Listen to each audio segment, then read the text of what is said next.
Dear ones, the good news is rooted in justice, mercy, and faithfulness. And when Pastor Lindsay introduced me to the Lenten series that y'all have been utilizing, admittedly, I got pretty excited because those 3 words are kind of cool. And I was like, okay, theme, topic, I'm in. And then I read the texts. And I was like, oh yeah, no, I read the wrong ones. That must be for Lent 4. So I reread them again, double checked. And here we are. So then I thought, well, okay, how do I do this? There's a little bit of a woe to you from Jesus about mint and spices, and then an entire story that is propped up on morality, gender, sexuality, and it's lovingly titled, "The Woman Caught in Adultery." So yeah, I was pumped. Now, I apologize. I know I'm a new face and a new voice for most of you here, so I'll clarify. I am being wildly sarcastic. I don't love that Jesus gets all up in arms about spices, partially because mint tea is my favorite tea, so I don't know why he's upset about that. And I certainly don't want to stand here and speak about morality and judgment, especially because we're supposed to be talking about mercy and justice. But here we are. And when I had lunch with Pastor Lindsay and said, man, I really miss preaching, she said, cool, come join us in March. I couldn't say no. So then I thought, well, maybe I can ask to pick my own text and we can make this like an open mic thing, right? No one knows what we're getting, we all just do it together. But this is neither NPR's Moth Story Hour or open mic nights. So back to John's Gospel we go, okay? Here we go. Okay, I promise I'm not always this nitpicky, but the story about the woman caught in adultery isn't actually original to the author of John's Gospel. It just doesn't fit in. Now, there's been a lot of arguing and finger pointing about where it came from and where it goes. Some people think it comes from a version of the gospel that Luke introduced, and this writer was like, yep, that, putting it in mine.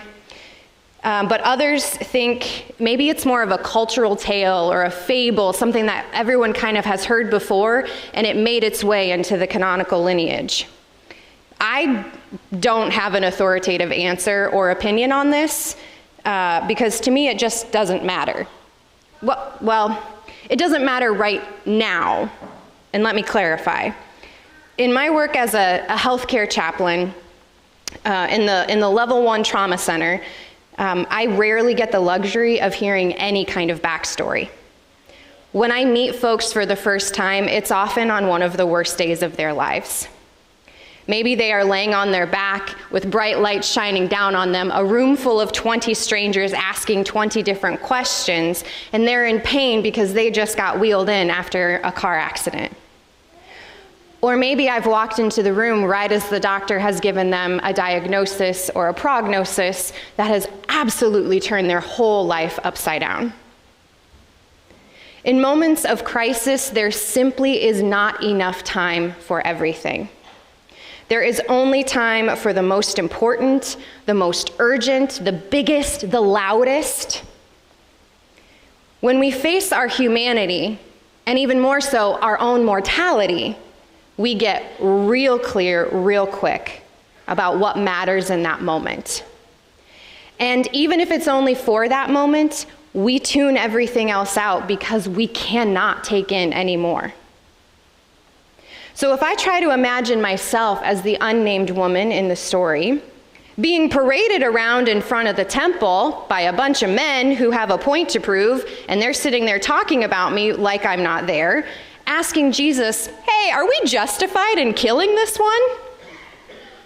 I'm not going to care who wrote the story, Luke or John. I'm going to care, is there more to my story or not? So when I say the origin of the story doesn't matter, I say that only to mean I think we have a couple more important things that need attention first. The entire story unfolds a bit chaotically, in my hospital chaplain opinion.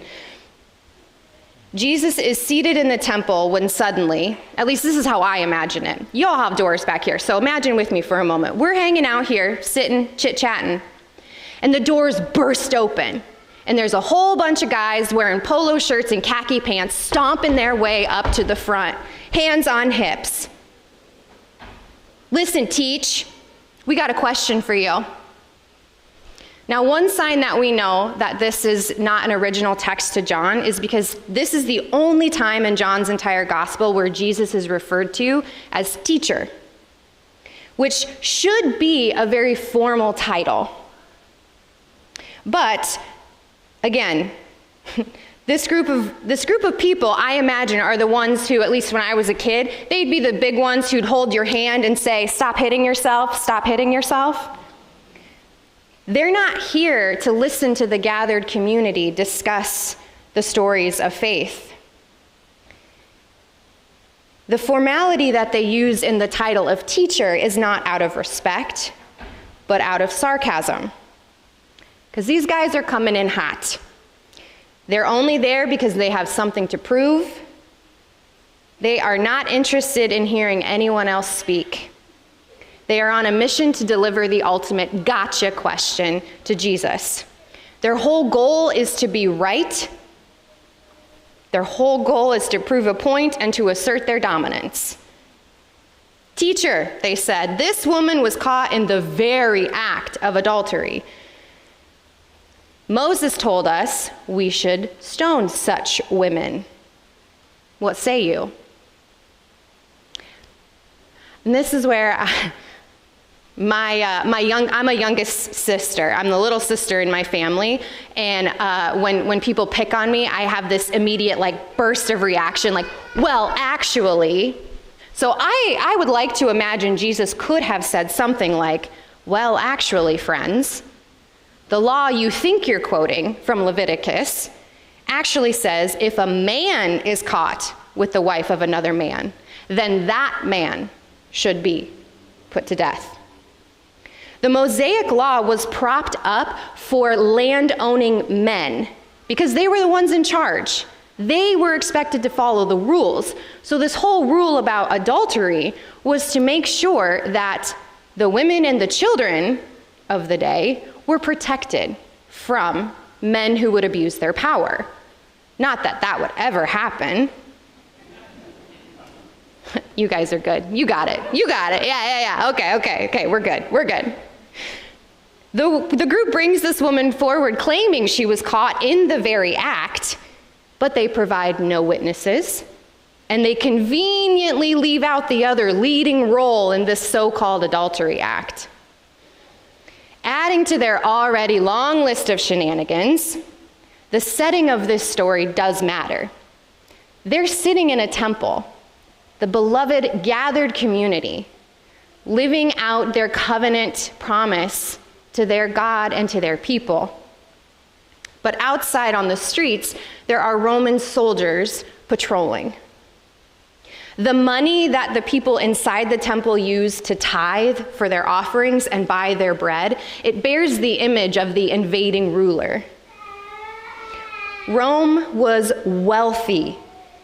All of its citizens lived in luxury because every province that Rome conquered, all of the best crops, all of the best livestock, every good thing was taken from those areas and shipped off to Rome. So Rome feasted while farmers starved. And Roman law was the final authority of the day. And it was cruel and harsh. And spoiler alert, they're the ones that invented things like the crucifixion. So, mess up and find out. But even for all its faults, and there are so many of them, Roman law prohibited death as punishment for adultery. I know, I saw that and I was like, okay, even the invaders get something right once in a while? I don't know. So all around, this is just a weird question for them to try to catch Jesus with. But the whole point is they're demanding that he play by their rules. They want him to declare publicly if he is loyal to Rome or Moses. And Jesus responds. Not like a younger sibling who's gonna nitpick back. No, his first response is nonverbal. He leans down and starts doodling in the dirt. And we miss how big of a deal this actually is, because in Mediterranean culture, if you bent down and started writing in the dirt while someone was talking to you, that was a socially accepted sign of you saying, I am done with this conversation. It's a nonverbal signal saying, I'm not going to engage in these terms. It's similar to if I walked up to you and started talking at you and you got your phone out and just started scrolling, right? No words exchanged, but wow, that one action does a lot of heavy lifting. And it can be so enticing to want to bite back when we're confronted. It's natural. Our defenses are sky high. And the higher our heart rate increases, the more the blood from the thinking part of our brain, the frontal lobe, the more that blood actually goes away and runs to our amygdala. So the higher your heart rate, the less you can think. You react. So we get into fight, flight, freeze mode, but Jesus, come on. Of course he chose a different way. I really wish he would have, but no, we'll follow along. He chose another way. Without saying a word, he refuses to be caught in the trap that they're trying to set for him. The group eggs him on, really trying to get a reaction from him. They understand that he's given his response, but they want more. And then the story shifts. Because before now, Jesus was sitting, and people were around him sitting. Everyone was sitting, except for this group that paraded up front who were standing over him pointing, saying, what do you say, Moses or Rome? But now he stands. He rises to his feet and he turns his attention fully to them and looks them in the eye as an equal and says, let anyone among you who is without sin throw the first stone. But is he agreeing with them? Does Jesus actually think that this woman deserves death for a crime that no one has been able to prove? But once again, the story and the vocabulary, they don't fit within John's context. Because just like this is the only time Jesus is called teacher, this is the only time sin is connected to human action. Because everywhere else in John, when sin is talked about, it's talked about as a belief. Do you believe that God, that Jesus is the Logos, the Word, the one who was with God in the beginning? Do you believe that? If not, that is sin. But here, Jesus is saying, look at your actions. And if you are blameless in your actions, throw the first stone. So what in the world is he playing at here? Woe to you, hypocrites, who tithe mint and dill and spices, but have neglected the weightier matters of justice, mercy, and faith. Maybe if he were to say something like that to our context, he would say, woe to you, hypocrites, you who cut funding for food for children in schools, you who dismantle the safety nets of our society out of concern for a budget, yet you always find money for bombs and for wars. Woe to you who cry out for justice, hiding behind the banners of law and order, and yet you cheer on as masked soldiers invade your communities, your neighborhoods, and illegally arrest innocent people. You stand by smugly saying these illegals get what they deserve. And yet you stand by and you fail to prosecute the rich and the powerful among you, who have created loophole after loophole to avoid the consequences of their actions, in which they have blatantly used and abused people for years and years. Woe to you who would celebrate the death of your neighbor and would cheer on the destruction of your community if it means you get to say you are right. We read just one little snippet of Matthew's woes, but Jesus goes off for a while. And he builds up a case, laying a foundation, pointing out all of the hypocrisy scaffolded with empty gestures, and really builds it up to point at the group who is guilty. But the guilty party is not the unreligious. The guilty party is not those who have never heard of the covenant. The guilty ones are those who are deeply embedded in the religious system of their day. The people about whom he speaks have been tasked with living under this covenant of Moses, the covenant that instructs those with power to take care of those without power, to care for the orphan, the widow, the stranger, the traveler. But it is the elders of this community, the wise ones, the ones with experience behind them. It's those people that Jesus said, you killed the prophets that I sent to you. You killed the storytellers who were trying to call you back into loving covenant with your God and your neighbor. And so it builds and builds, his anger building with each woe. And finally, at the peak of this part of the story, Jesus says, how I long to gather you and your children, as a hen would gather her brood under her wings. In the face of death-dealing actions, Jesus' response is to draw them closer to him, not to banish them, to offer connection, to offer mercy. So the good news apparently is rooted in justice and mercy and faithfulness. But admittedly, I am in way over my head with these texts. I am not a scholar, and it has been a couple of years since I engaged in exegetical exercises, and I keep wanting to look at this through a different lens, and y'all have been so patient with me so far. So hang with me for one more second, or a minute, maybe. As the parent of a 4-year-old, I am flabbergasted how quickly we can move from happy to irate. Laughter suddenly bursts into tears.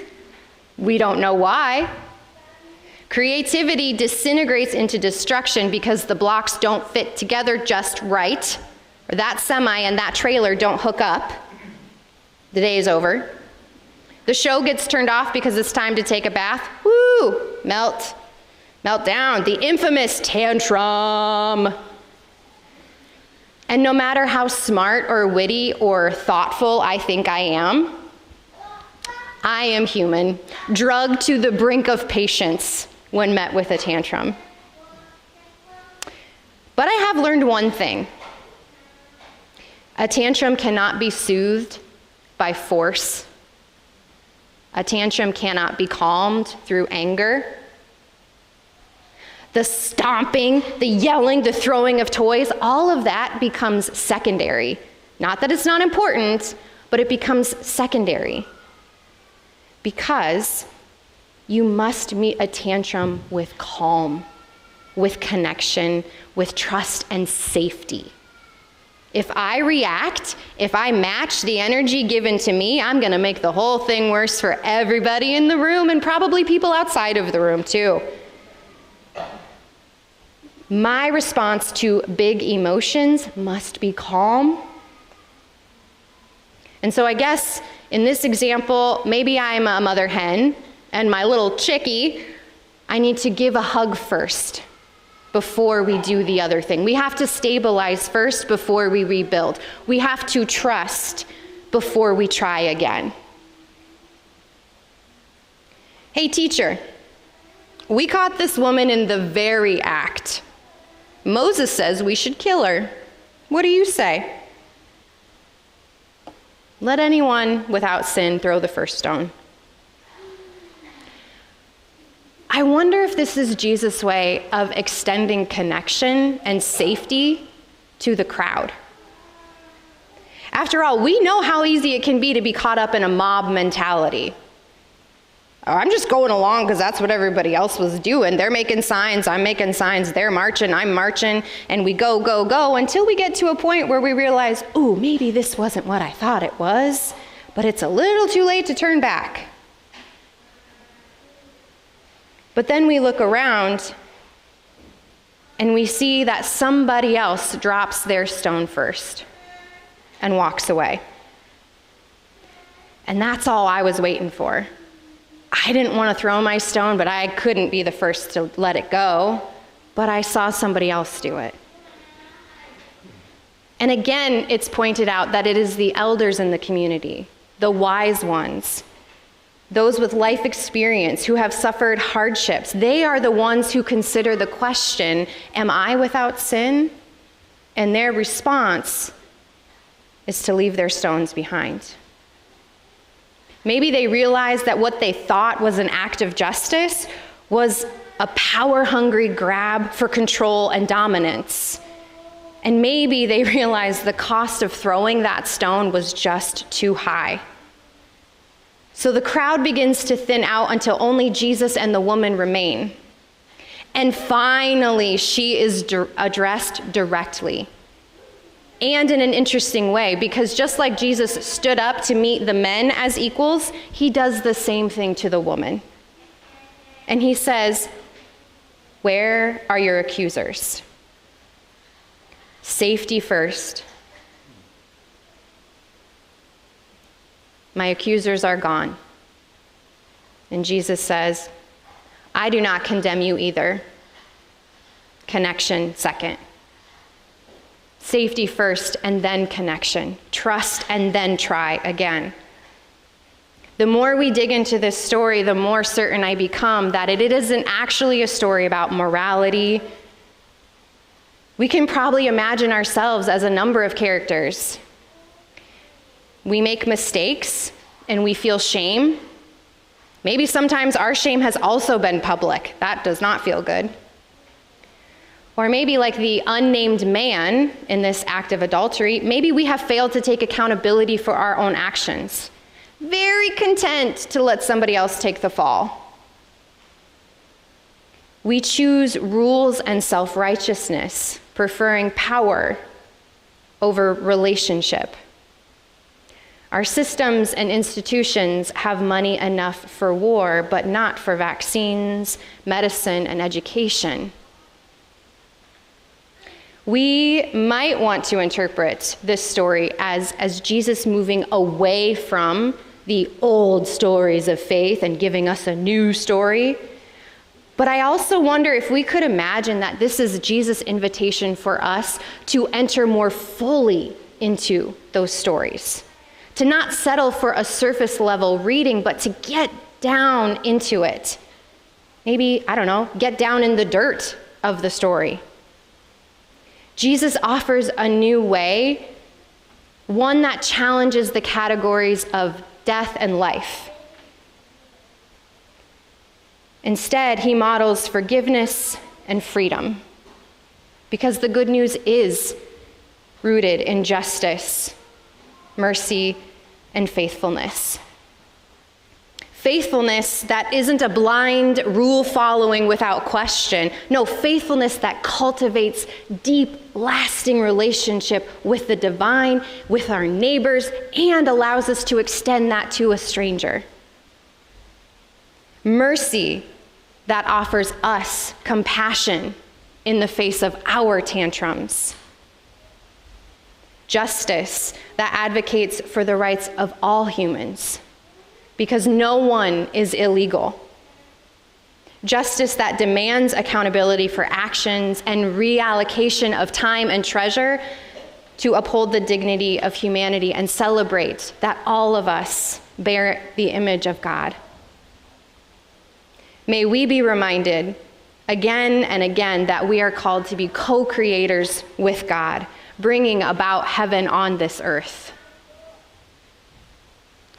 So, friends, beloved community, I ask, what shall we do with the stones in our hands? Do we put them down but stack them so that we are creating a wall between us? Do we accidentally drop it on the person next to us or ourselves, thinking we're not worthy of the community in which we're being called? It takes a lot of energy to hold a stone, and it will wear us down. So may we also have the strength to help one another put down the things that are hardest for us to carry. May we also take our root in justice, mercy, and faithfulness. Amen.